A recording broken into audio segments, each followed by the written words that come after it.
বিশ্বনবী কিয়ামতের দিন শুধু কাঁদতে থাকবে। আকাশের জলজলে সূর্যটা মাথার কাছে চলে আসবে, মাথার মগজগুলো ভাতের মাড়ের মতো গলে গলে নাকের ছিদ্র কানের ছিদ্র দিয়ে বেয়ে বেয়ে পড়বে। তৃষ্ণায় ক্ষুধায় জিহ্বাটা বের হয়ে কুকুরের মতো নাভিস্থল পর্যন্ত ঝুলতে থাকবে। জমিনটারে তামার জমিন বানিয়ে দেওয়া হবে। সবাই শুধু বলবে ইয়া নাফসি ইয়া নাফসি, আল্লাহ তুমি আমারে বাঁচাও। ওলিরা বলবে ইয়া নাফসি, শহীদরা বলবে ইয়া নাফসি, নবীরা বলবে ইয়া নাফসি, উম্মত বলবে ইয়া নাফসি। সবাই বলবে আল্লাহ তুমি আমারে বাঁচাও, আল্লাহ তুমি আমারে বাঁচাও, আল্লাহ তুমি আমারে বাঁচাও। ঠিক ওই মুহূর্তে বিশ্বনবী প্যারা নবী মাকামে মাহমুদে সিজদায় পড়ে কাঁদবে। তিনি ইয়া নাফসি না বলে চিৎকার করে কেঁদে কেঁদে বলবে উম্মতি উম্মতি রবলি হাবলি উম্মতি, ও রব আমার উম্মতকে তুমি বাঁচাও। পুরো কিয়ামত জুড়ে চিৎকার ইয়া নাফসি আল্লাহ আমারে বাঁচাও। বিশ্বনবী বলবে ইয়া উম্মতি আল্লাহ উম্মতরে বাঁচাও। সুবহানাল্লাহ পড়বেন না? বিশ্বনবী মাথা তুলবেন না। রব্বুল আলামিন সাইয়েদনা জিবরাইল আলাইহিস সালামকে পাঠাবেন, জিবরাইল যাও নবীকে জিজ্ঞেস করো ইয়া নবী আল্লাহি মা ইউবকি, কেন আপনি কাঁদেন?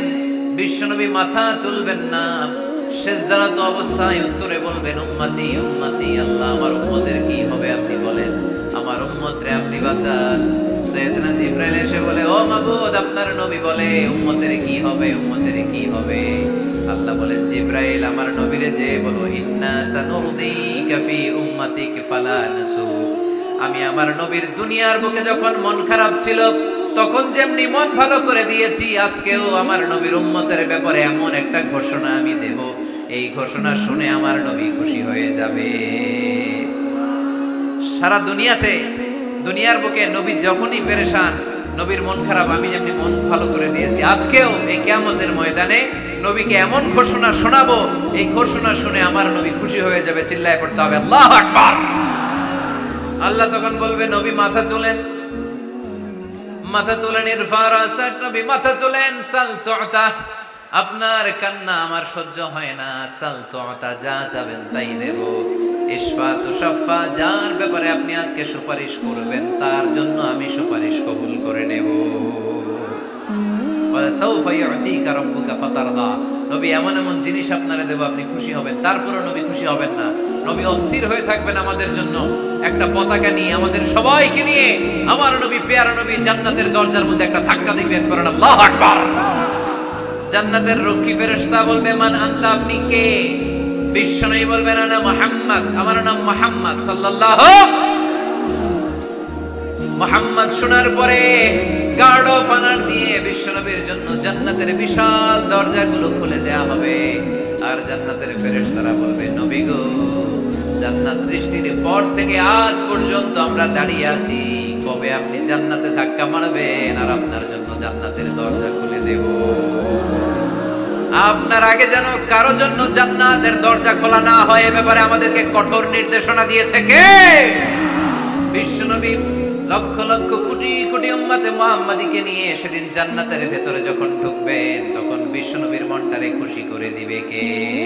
ওয়ালা সাউফা ইউতিকা রাব্বুকা ফাতারদা, নবী হে এমন এমন জিনিস আপনারে আমি দান করব, আপনি খুশি হয়ে যাবেন।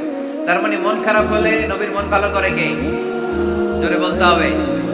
আপনারা ঘুমায় গেছেন, ঘুম ধরছে, কষ্ট হচ্ছে, জিমায়ে পড়েছে মুসলমান, চিল্লায় পড়েন লিল্লাহি তাকবীর, লিল্লাহি তাকবীর, লিল্লাহি তাকবীর।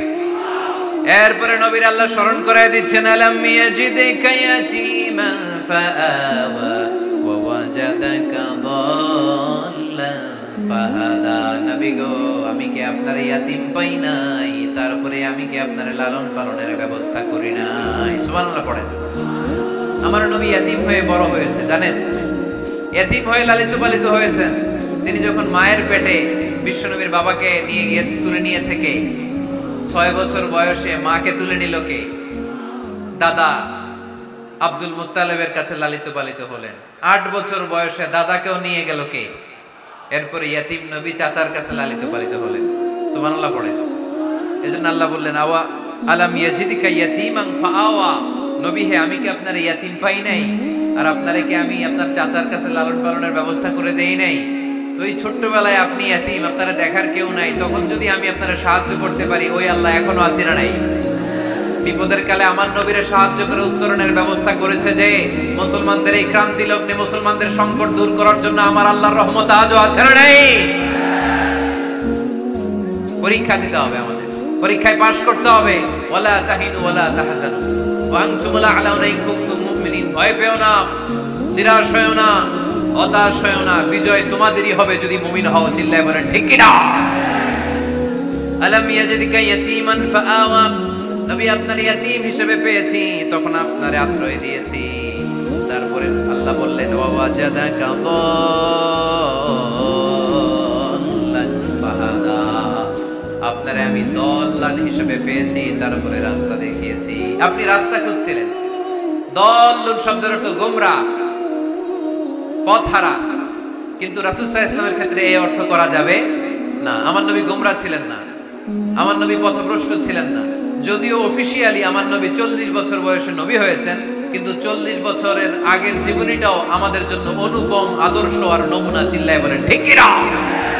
40 বছর আগেও নবী সত্য কথা বলতেন। 40 বছর আগে তিনি দান করতেন। নবী হওয়ার আগেও তিনি আত্মীয়দের সাথে সুসম্পর্ক রাখতেন, মানুষের বোঝা বইয়ে দিতেন। সত্য যেখানে বিপন্ন, সাহসী সৈনিক হয়ে বিশ্বনবী দাঁড়িয়ে যেতেন। চিল্লায় এখন ঠিক কি না? এজন্য আল্লাহ বললেন ওয়া ওয়াজাদাকা দাল্লান ফাহাদা, নবী আপনি পথ খুঁজছিলেন, আমি আপনারে পথ দেখিয়েছি। আমাদেরকে পথ দেখায় কে? রাসূল সাল্লাল্লাহু আলাইহি ওয়াসাল্লাম মহাসত্যের অনুসন্ধান করছিলেন। দল্লান অর্থ এখানে পথহারা পথিকের মতো আপনি খুঁজছিলেন, কই যাবেন, ডানে না বাঁয়ে? মাঝে মাঝে আমাদের এরকম হয় না, চুয়াডাঙ্গা থেকে কুষ্টিয়া কি এই রাস্তায় যায় না এইটাই যায়, বুঝতে পারতেছি না তো। অনেক রাতে যদি রওনা দেন, কেউ বলারও নাই, দেখা দেওয়ার মতো কেউ নাই, বাজার টাজার বন্ধ, মাঝে মাঝে আমরা ঝামেলায় পড়ে যাই। আমরা যারা বক্তা, আমরা ঝামেলায় পরিবেশ। অনেক রাতে রাতে বাড়িতে ফিরি, এই জেলা থেকে ওই জেলায়, রাত 3টার দিকে লোক নাই, ডানে যাবো না বাঁয়ে যাবো। পুলিশ ভাইরা মাঝে মাঝে সহায়তা করে, অনেক সময় পুলিশও নাই, তখন ভরসা একজনের উপর, তিনি কি? রাসূল সাল্লাল্লাহু আলাইহি ওয়াসাল্লাম সত্যের পথ খুঁজছিলেন, ডানে না বাঁয়ে? আল্লাহ বললেন বাঁয়ে না, ডানে যান। ফাহাদা, আল্লাহ হেদায়েতের রাস্তায় তুলে দিলেন। সুবহানাল্লাহ পড়েন। আমরা যদি পথ ভুলে যাই, আমাদের পথ দেখায় কে? সবাই বলেন আমাদের পথ দেখায় কে?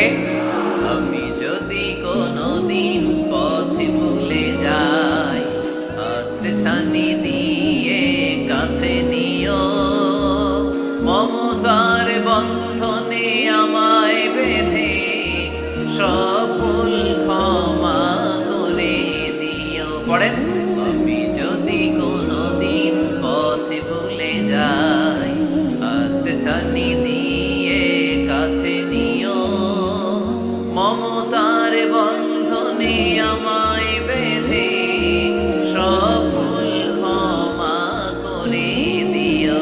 পড়েন আমিন। আমাদের পথ দেখায় কে? আমরা প্রতিদিন পড়ি ইহদিনাস সিরাতাল, সবাই পড়েন ইহদিনাস সিরাতাল। ও আল্লাহ আমাদেরকে সরল সঠিক পথ দেখাও। আল্লাহ বললেন নবী আপনাকে আমি পথ দেখিয়েছি। এরপর আল্লাহ বললেন ওয়া ওয়াজাদাকা আইলান ফাআগনা, নবী আপনি ছিলেন নিঃস্ব, আপনার টাকা পয়সা ছিল না। খাদিজার সাথে বিয়ে দেওয়ার মাধ্যমে আমি আপনার নিঃস্বতা দূর করে ধনী বানিয়ে দিয়েছি। সুবহানাল্লাহ পড়েন। রাসূল সাল্লাল্লাহু আলাইহি ওয়াসাল্লাম মেষ চড়াতেন। মা বাআসাল্লাহু নাবিয়্যান ইল্লা রাআল গানাম, এই পৃথিবীতে এমন কোন নবী নাই যেই নবী ছাগল চড়ায় নাই। আপনারা ছাগল চড়ান তো? আপনাদের তো এই যে কি বলে ব্ল্যাক গোট, চুয়াডাঙ্গার ব্ল্যাক গোট নাকি সারা দুনিয়ায় বিখ্যাত। হ্যাঁ, ব্ল্যাক বেঙ্গল, কি বলে ব্ল্যাক বেঙ্গল। ছাগল পালেন কে কে দেখি তো চুয়াডাঙ্গায়? ওরে আল্লাহ, ছাগল তো নিয়ে যাওয়া লাগবে কয়েকটা, দেখা যায় অনেক ছাগল। মেহেরপুরও বিখ্যাত না? মাশাআল্লাহ, চুয়াডাঙ্গার ছাগল অনেক বিখ্যাত। তো সব নবীরা ছাগল ছড়িয়েছেন। বুখারীর বর্ণনা, মা বাআসাল্লাহু নাবিয়্যান ইল্লা রাআল গানাম, এই পৃথিবীতে এমন কোন নবী নাই যে নবী ছাগল চড়ায় নাই। বিশ্বনবী ছাগল চড়াতেন অল্প কিছু পারিশ্রমিকের বিনিময়ে। সুবহানাল্লাহ পড়েন। কারণ আমার নবী শিখিয়েছেন পরিশ্রমে লজ্জা নেই, লজ্জা অলসতায়। ঠিক কি না? পরিশ্রমে কোনো লজ্জা আছে? লজ্জা অলসতায়, ঠিক কি না? রাসূল সাল্লাল্লাহু আলাইহি ওয়াসাল্লামের টাকা পয়সা ছিল না। আম্মাজান খাদিজাতুল কুবরা রাদিয়াল্লাহু তাআলা আনহার সাথে যখন বিয়ে হলো, বিয়ের পরে ধনাঢ্য মহিয়সী নারী বললেন ইয়া রাসূলুল্লাহ, আমার সম্পদের দরকার নাই, আমি আপনারে পেয়েছি, আপনারে পেয়ে আমি খুশি। আমার সব সমুদয় সম্পত্তি আপনার পায়ের সামনে আমি ঢেলে দিলাম, আপনি ইচ্ছা মতো ইসলামের জন্য, ইসলাম প্রচারে এই সম্পদ ব্যয় করা শুরু করে দেন। সুবহানাল্লাহ পড়তে পারলেন না? ওয়াজাদাকা আইলান ফাআগনা, তাফসিরে এসেছে ফাআগনা বিখাদিজা। নবী আপনি ছিলেন নিঃস্ব, দরিদ্র, টাকা পয়সা ছিল না, খাদিজার সাথে বিয়ের মাধ্যমে আমি আপনার ধনী বানাই দিলাম। তার মানে নবী আপনি ছিলেন ইয়াতীম, আপনারা আমি লালন পালনের ব্যবস্থা করে দিলাম। আপনি পথ খুঁজছিলেন, কোন পথে আগাবেন, পথ দেখাইয়ে দিলাম। আপনি নিঃস্ব ছিলেন, আমি আপনার লালন পালনের ব্যবস্থা করে দিলাম, পথ দেখাইয়ে দিলাম। আপনার টাকা পয়সা ছিল না, খাদিজার সাথে বিয়ের মাধ্যমে ধনী বানাইয়ে দিলাম। সুবহানাল্লাহ। নবীর মন খারাপ তো, নবীর মন ভালো করার চেষ্টা করতেছে। দেখেন বন্ধু বন্ধু রাগ ভাঙায় কি করে। ও নবী আপনি রাগ করেন কেন? ওই যে আপনি ছোটবেলায় কষ্টে ছিলেন, আমি তো ঠিক করে দিলাম সব।